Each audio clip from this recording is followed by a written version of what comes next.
Welcome to another episode of Home Sweet Home. My name is Rod McCall. And I'm Scott Nichols. How many times have you encouraged your students to make good choices? How many times have you told your children, make good choices? Oh, all the time, right? I tell myself to make good choices. Okay, fair enough. So here's my question. How do you feel about the choices that you make? At this point in my life, I generally feel pretty good about them. Okay. Earlier in life, maybe not so much. Okay, fair enough. So when you make choices, do you feel confident in those choices or do you have a lot of doubt? Yeah, I think sometimes that depends. I make some choices that I feel really confident about. And then there's other choices, sometimes financial or other decisions that kind of have a little bit more of an unknown to them so that I'm not entirely sure, but you have to make a choice. Okay, fair enough. So are you feeling confident in a variety of the choices that you have made? Yeah, I think overall I've made some pretty good choices, at least of late, right? Obviously earlier in life, not always the best choices, but okay. I don't know that they affect me now so much. Okay. Well, so many times we focus on, did we make good choices? Right. And usually we think about the choices that we did make. But I was thinking about this from a different perspective, a different point of view. What about the choices that we chose not to make? That's a good one. Whether it is the job you chose not to take, or the route you did not take, the person you didn't date, the person you didn't marry. Well, I've thought about moving. Well, I chose to move here versus there, or not at all. The choices that we did not make. Right. Yeah, certainly. There's a lot of choices because there's, choice itself indicates a trade-off, right, between two things. So obviously you're when you choose one, you give up the other one. So yeah, there can always be the question of, well, what if I had made that other choice? And so I thought maybe today we could explore the concept or the idea of having confidence in the road not taken. And the choices we did not make. Because again, a lot of times when we think about confidence, how many times is it about the things we do? And how often do we ignore the choices that we did not make? And how many times do we trust our gut? Right. And now with you and I would say that I don't know that we're necessarily long on the tooth, but we do have a little bit of life experience under our belts. And that is taught at least me to trust my gut. And I would tell my students all the time, trust your gut. You're going to be right 99% of the time. Right. So go with it.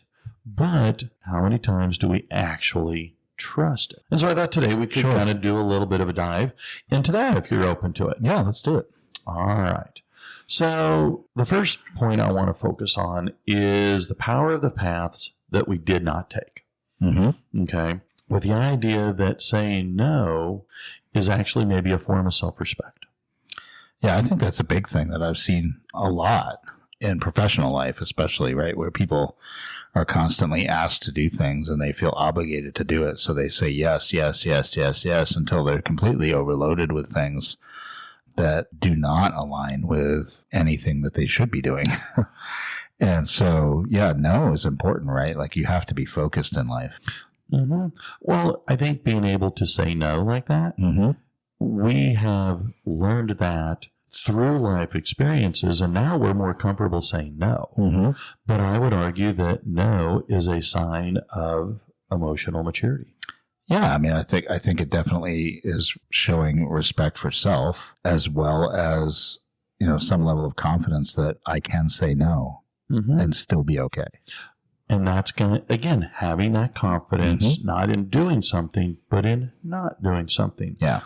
Another thing that I have gotten better at is walking away when, and I'm not good at it. We used to all get together in the mornings. Sure. And have our fun and laugh and joke, but sometimes those conversations would get interesting. Yeah. They might even be, God forbid, a little political. And the idea that you can walk away, because It was a little tough for you. You were in your room. The rest of us were able to just walk away. But yeah, you were kind of stuck there. True, but how many times do we engage in a conversation and it turns upside down? Mm-hmm. People's feelings get hurt, sometimes even your own. And you're going, geez, but what if you walked away? Yeah. I mean, there are those people that are energy vampires, Mm-hmm. or a dark cloud or a wet blanket, whatever you might want to call them, that they just kind of suck the energy out of a room. Yeah. And I think that this applies in a few different ways, right? Like you can physically walk away from people having a conversation that is of no value. Mm-hmm. Right. And that's kind of where I'm at with it. Like, does this have value for me? Mm-hmm. Does this have value for the relationship? No. Okay. I'm walking away. And so, but the same can be applied, and maybe even more important for some people is to, keep that thumb moving as you scroll up that screen. Mm-hmm. Just let it go and walk away, right, from that before you respond. And that's kind of what I think I'm pushing towards here. Yeah. Having more courage in saying no to that, to ignore them. Because I think when we choose not to do something, right, when it's not necessarily a failure, I mean, because I will admit there have been times where I haven't done something and I go, God, I should. Sure. But is there more strength and should I have more confidence by, again, saying no, walking away, because with the understanding that that's actually not a failure. Right. That is actually a good choice. Is it my job to teach the entire world a little more history and a little more politics and a little more how to live? And it's not, right? It's just not. And I think it's empowering to see something and look at it and go, that's, maybe I should respond to that, but then think, you know what? There's no value in that. So I'm going to move on. Let them believe what they want to believe. Mm-hmm. And I know what I know. So therefore I'm confident in who I am and what I know. I don't need to have that argument. I don't need to have that discussion. I don't need to trade words on those things. I have gotten better doing that on social media. I'm not perfect, and there are times where I just feel compelled to address because it feels as so much as propaganda. Yeah. And I guess after so many years, especially of teaching political science, that I always worked hard to dispel the myth of what's out there. Yeah. And I guess for me, that's hard, but I think I need to have more confidence in the fact that walking away, saying no, isn't a sign of weakness or cowardice. It's a sign of strength. Right. So, yeah, I agree. Okay. So here's another point. What about the issues in walking away and saying no? Well, let me back that up. Have you ever run scenarios through your head of what if? Sure. I mean, I think there's reflection where you say, what if I'd made that other choice? What would that be? I mean, I've moved across the country twice. Mm-hmm. And each time it's afterwards, it's like, did I make the right choice? Right? Mm-hmm. What if I had stayed? What if I had gone further? Mm-hmm. What if I went to a different place that I was looking at? I mean, I think that's natural, right? To maybe reflect and sometimes second guess what you're doing. Okay. But ultimately you have to come back to where you are and make it the right thing. And that's kind of where I was wanting to go with this, where my thought process was going. The idea of having confidence in your decisions of what you did and did not do, being just saying to yourself, you know what, that was the good thing, can actually help disrupt some of these what ifs. Right. And because we do sometimes wonder what ifs, but I will stick to something that I firmly believe, that all the choices that I made and all the choices I did not make have contributed to making me the person that I am. Sure. It led me on some wild and crazy adventures, some of which I'm glad I have been on, some of which I would have traded to have never been on. Sure. But at the end of the day, all of those experiences created me, and I like who I am and where I am. Yeah. And so therefore, does the what if really matter? Reality, though, is like for your situation, right? I mean, you went through some insane stuff that, makes it remarkable that you yourself are not insane at this point. But, if you hadn't gone through that, would you be a professional counselor today? Oh, heavens no. Right? I mean, that wouldn't have been on your radar. No. Would you have been able to go and, lobby in a legislature? No. Would you have been able to fight for people's rights on things? Probably not, right? That wouldn't have even been something you would have thought of.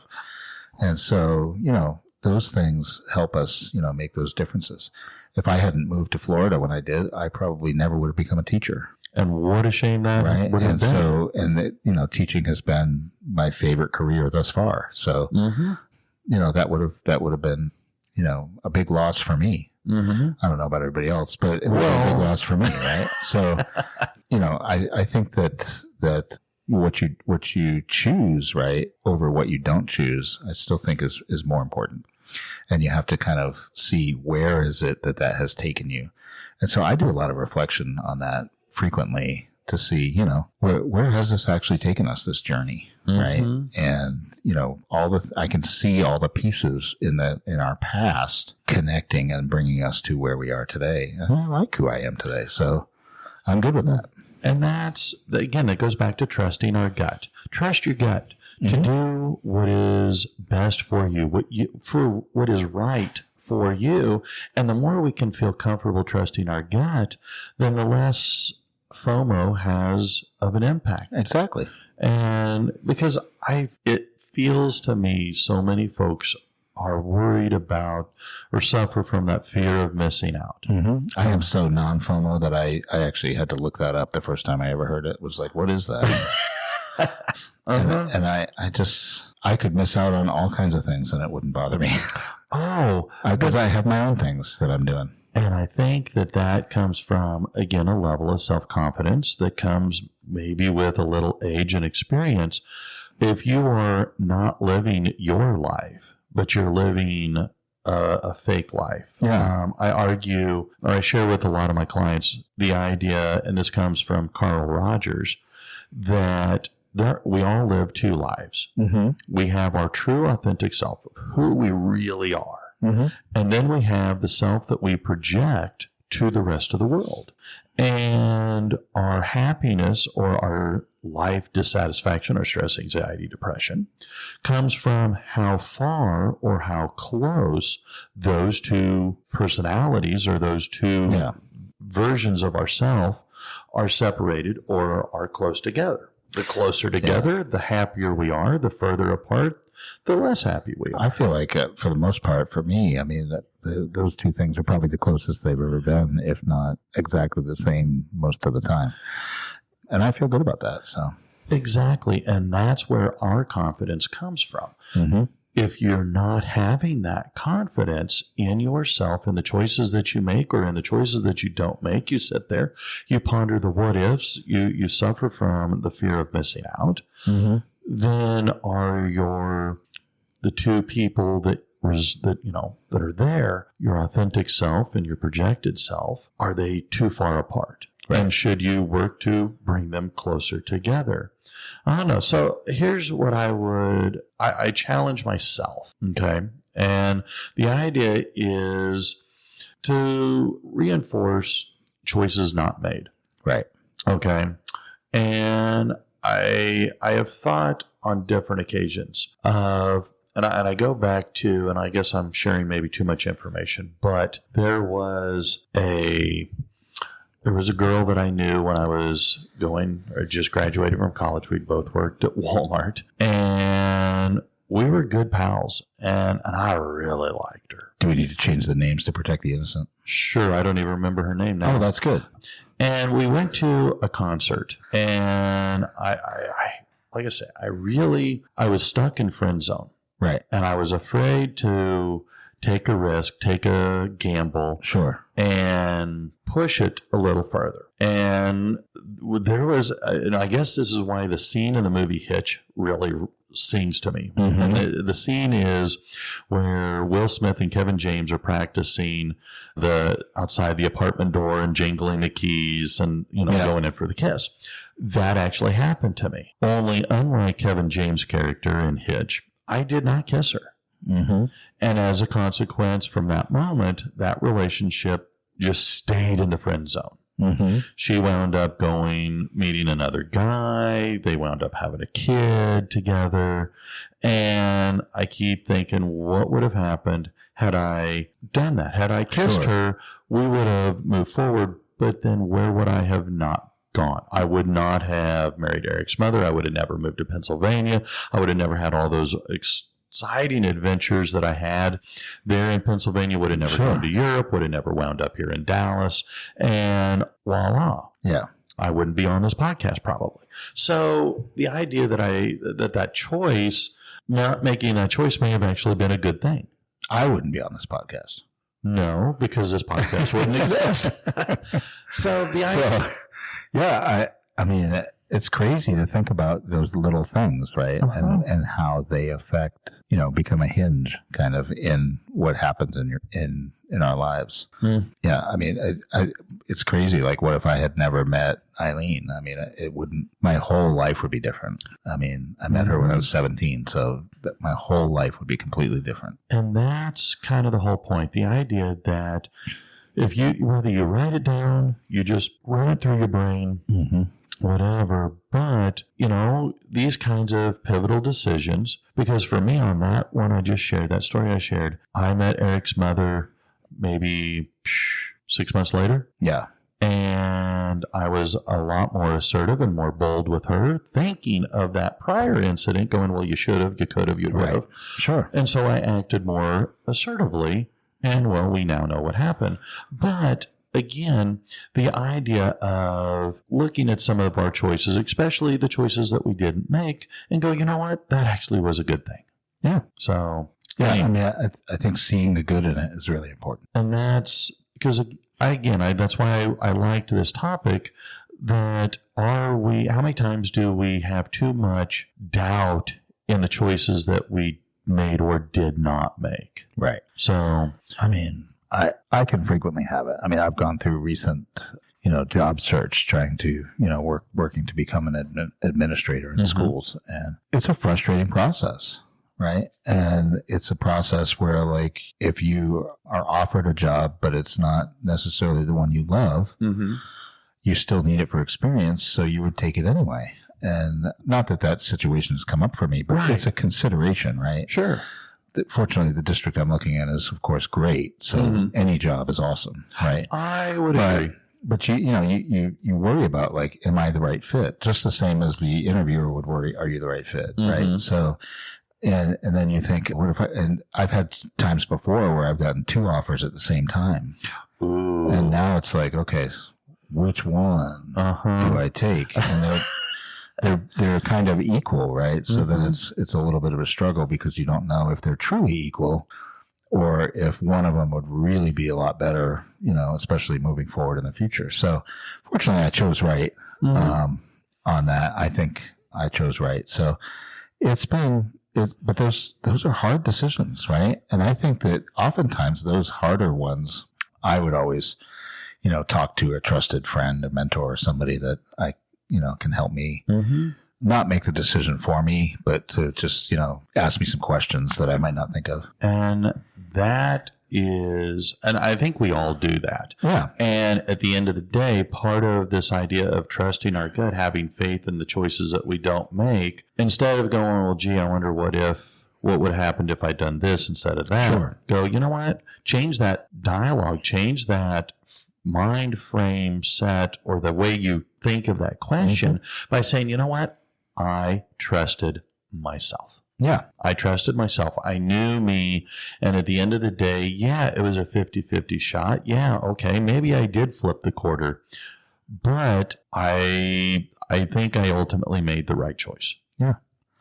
Well, I think there's an importance to accepting the choice that you made, and not just accepting it, but actually moving forward in it, because there may be another choice to make soon that might, if it was the wrong choice, which I don't necessarily ever believe is the case, then it would, there may be another choice coming that takes another turn. Mm-hmm. And my take on things is that no matter the choice I've made, I can learn something from it. Exactly. Which I think maybe is why I'm so confident in my choices today. Well, I thank you. I'm glad you mentioned that, because life is nothing but experiences. And if whatever choice we made, it was the right choice for us at that time. Mm-hmm. So rather than having regret, recognize that, okay, what did I learn? Right. And I mean, okay, do I have regret on Mary and Eric's mother? There are times that I go, yes. But at the end of the day, had I not made that decision to ask her on a date, mm-hmm. to steal a kiss on our first date, then none of the other things would have happened. And some of them I wished had not happened, but a lot of them have led me to where I am today. Yeah. And I like who I am. I feel comfortable in my own skin. And so therefore, that girl after the concert, when she's dangling and rattling her keys at the front door, had I stolen a kiss from her, well, then that would have led me to be a different person, and maybe I wouldn't have liked them, and I wouldn't have had those experiences, and I wouldn't be who I am. Right. But regardless, right, you like who you are now, so we don't even really have to dwell on the opportunity not taken. Exactly. And that's kind of the whole point. Having faith in mm-hmm. the decisions that we make, trusting our gut that we are doing what is best and what is right. Mm-hmm. Having a little self-doubt, I think, is normal. Letting it control you, well, that might be a bit of a problem. Yeah. So, something to think about as well. How can we celebrate a no that protected you that we can look back on? Do you have anything like that? I mean, I would go out to dinner and definitely celebrate that. No, just... Food is always a good celebration. I don't know. I think that looking back on something like that, or choosing a no. I mean, I recently had some things come to me and then didn't happen. Mm-hmm. And I think it's I thought it was a good thing. Not that having it happen would be a bad thing, because mm-hmm. I don't think in those terms. But I do think that it was something that didn't need to happen for me. That there's another thing coming. And so I wouldn't want to have to give up the future item because mm-hmm. of that. So I think that, if you know who you are and you know where you're headed, I think that's important, right? Like when you get in a mm-hmm. car and you go driving, you want to know where you're going, and hopefully the GPS won't lead you into a lake, but hopefully you'll see that beforehand. But knowing where you're going is important, because then you can evaluate those things. And I can kind of see now where the no's should be mm-hmm. and where the things are not quite right. And so I'm happy about not taking a road that I don't think I should be on. And that's kind of where I was thinking, by doing that, taking a choice that, if this had happened, things would be a lot better. Things would be a lot easier. Well, not necessarily. Yeah, that's a struggle, right? Because that comes down to values. Like if I was to win the lottery, things would be a lot better and a lot simpler. That's actually not true, right? Mm-hmm. I mean, for people who win the lottery, it's mm-hmm. very complicated, and quite a few of them end up murdered. Or worse off. So it's, that's a struggle. Like money doesn't solve everything. And mm-hmm. so to me, even if I'm in a job search, it's not all about money. It's about the experience. It's about what I can learn from that job as well as what I can offer. And that's kind of where I was thinking too. When I graduated and was starting to look for a job as a counselor, mm-hmm. I had a specific job type in mind, working with schools, working with kids. Maybe mm-hmm. it was in a hospital or a hospital-like setting, and nothing came about that. And I was feeling kind of frustrated, so I took a job in private practice. Yeah. And I'm really glad I did, because I have worked with kids most of my adult life. And so I thought kids is where I wanted to work as a counselor. Yeah. In private practice, I did. I've worked with kids and I love it, but I've also gotten the opportunity to work with adults. Yeah. And I found that I really enjoy working with adults now too. Yeah. And so had I not had a no opportunity, then I wouldn't have led to the experiences that I have now. Yeah, it's interesting, right? Because I love to teach high schoolers. I've been teaching high schoolers for a long time now. It's great, right? But then in recent years, I've been able to do more of teaching, professional learning for adults. And I find that I enjoy that even more. Thank you. So it's just, but that's a learning process, right? You don't get to do those things if you don't, do other things to lead up to that. I mean, you had to get your whole degree and do all the things. And then, you had to take something that gave you some experience. And fortunately, it did get you experience in some of the things you wanted. But then it led you to something that's even more fulfilling that you didn't even know was on the radar. Well, thank you. And that's kind of the whole point, that our confidence, a lot of times we feel like confidence is, our bravado, that it's loud. It is. Right. It's not necessarily ego. Right. But sometimes it might be just a whisper. Yeah. Hey, over here. And sometimes it might be saying, no. Not this one, not this time. Confidence, I think, shows up when you can stand or move in something that shows some level of adversity, or but you still do it, right? It's almost like courage, right? It's pretty close to that, I think. And here's the thing: we need to give ourselves credit for both what we have done and what we have not done. Yeah, to honor our choices.